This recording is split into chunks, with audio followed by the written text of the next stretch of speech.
You might have noticed that Cantor Ezer and the Harmonizers are singing many melodies today from Israel. Yesterday was Yom Yerushalayim, the day in which we celebrate the reunification of Jerusalem, the day in which the IDF, the Israel Defense Forces, reached all the way to the Kotel 56 years ago.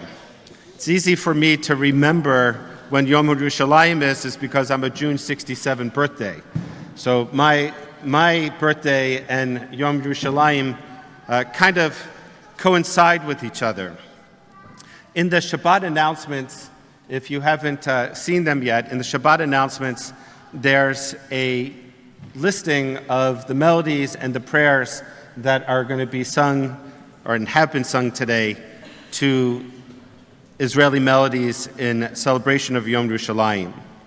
This year, I'm thinking a lot about flags. And I've been thinking about flags really since August, having been in Basel for the 125th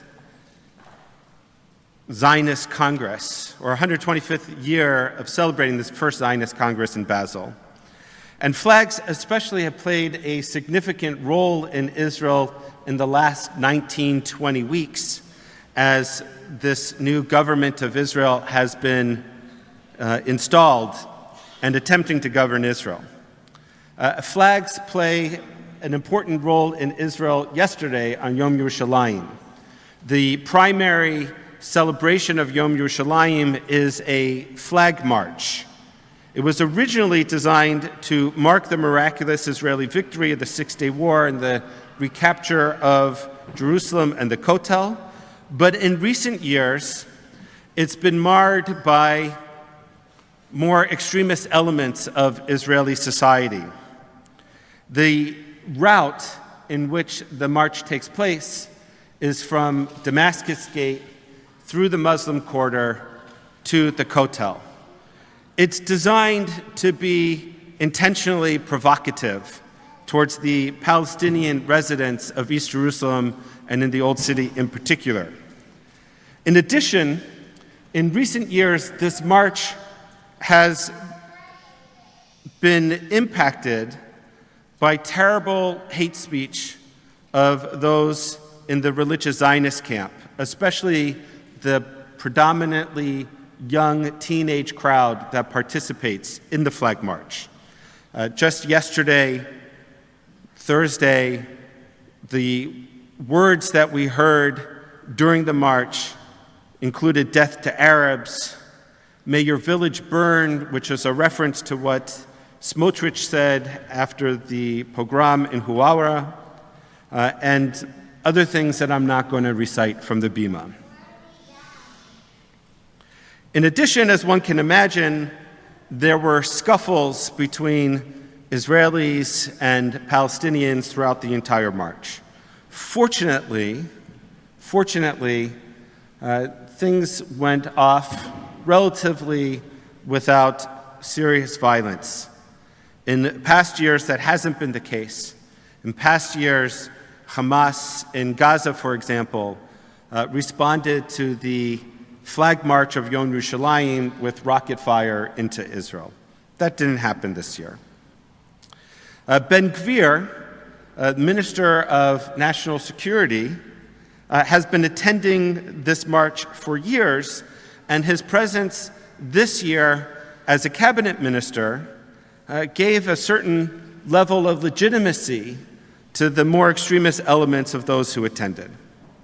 I want to emphasize that this wasn't the case for all Israelis or for all who participated and commemorated Yom Yerushalayim. There was a group of people who decided to take intentionally a very different route for the march. They marched instead through the Armenian quarter down to the Kotel. And then there were others I saw, unfortunately too small of a group to perhaps really be impactful, but notable. There were others who earlier in the day, instead of a flag march, participated in a flower march in order to set a different precedent. All of this really has me thinking about flags. If you've been paying attention to what's been going on in Israel in the last 20 weeks, you'll note that flags have been very busy. For the judicial overhaul protests that have been taking place throughout Israel, people have been bringing and holding and waving flags. And amazingly, if you can imagine 200,000 people in Tel Aviv, another 250,000 people throughout the rest of Israel holding flags with flagpoles, and no violence, no looting, no beating of anybody up. It's been amazing to watch the peaceful protests that have been taking place. On the other side, while I was in Israel a few weeks ago, there was a pro-government rally, also bringing Israeli flags to Jerusalem, to the Knesset, in order to express their support for the government and for the judicial overhaul that's being proposed. And yet again, basically, no violence. An amazing thing to watch. And after the terrible terrorist murders of the Lee family that took place, it was so incredibly uplifting and beautiful as Rabbi Lee invited not only Israelis but Jews around the world to show their unity and support of his family by posting on social media an Israeli flag, a picture of an Israeli flag. And millions of people throughout the world did so. What is it about a flag that can provoke such an emotional response, and yet also be read in so many different ways by the people who are looking at it, as a symbol of protest, as a symbol of support, as a symbol of comfort? The word degel, and I had to look this up recently because this Devar Torah this morning is inspired by something that Rav Baruch shared at our board meeting a couple days ago. The word degel, which in Hebrew means flag, can also mean a banner or a standard, but its verbal form means to look, to behold, to lift up like a banner, which is how it gets translated in Shir HaShirim, in the Song of Songs, as Haviani el Beit Hayayin, take me to the house of wine, V'diglo Elai ba'ahava, and his banner, his love, was raised up over me as a flag.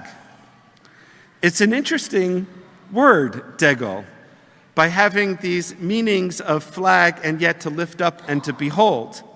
And perhaps not coincidentally or ironically, in this morning's Torah reading, flags play a central role as well.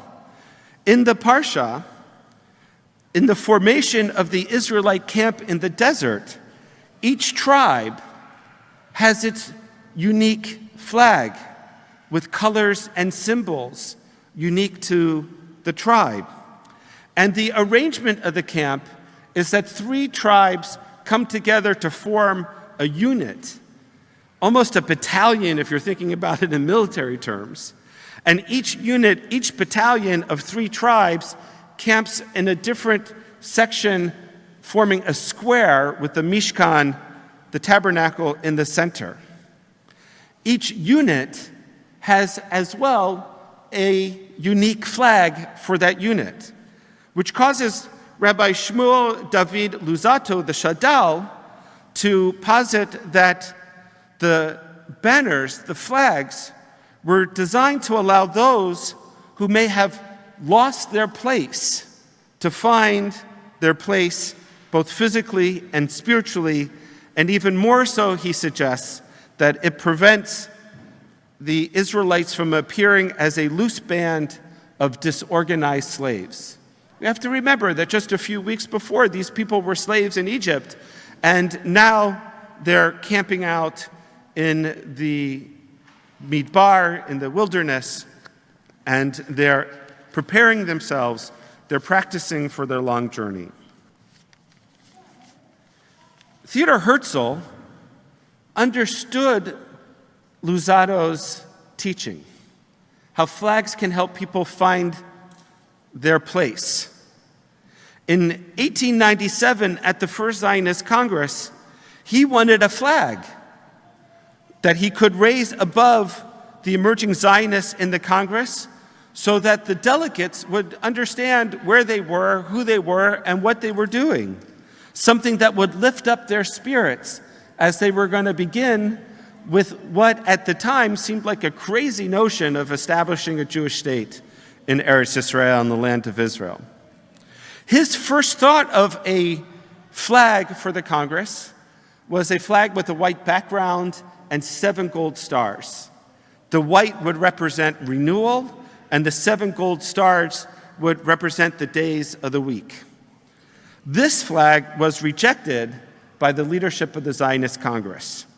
So instead, Herzl turned to David Wolfson and said, "David, you have to find me a flag," 3 days before the Congress was going to begin. And so David is thinking and thinking and thinking, and then suddenly he writes in his journal, "What flag would we hang in Congress Hall?" And then an idea struck me. We have a flag. It's blue and white. The talit, with which we wrap ourselves when we pray. That, he said, is our symbol.